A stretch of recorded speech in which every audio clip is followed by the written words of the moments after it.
Hey guys, welcome back to another episode of Sketchbook Sunday.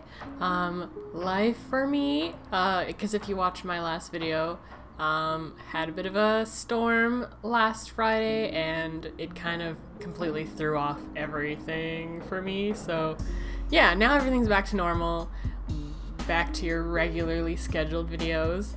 And this week I just felt like I've had this idea for a character in my head. Won't elaborate too much because it's kind of a dumb character, but I really wanted to get it onto paper. So yeah, that's all this is, a little red dragon friend. I like this style. You know, I've always wanted to do like kimono stuff, but I don't know. It's harder than one would think to like convert styles like that. But I like this character, and maybe I'll practice some more kimono-like stuff with them.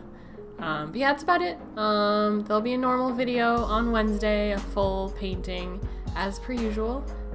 So yeah, I guess I'll see you guys then. I hope you guys enjoyed this video as much as I enjoyed making it, and I'll see you Wednesday.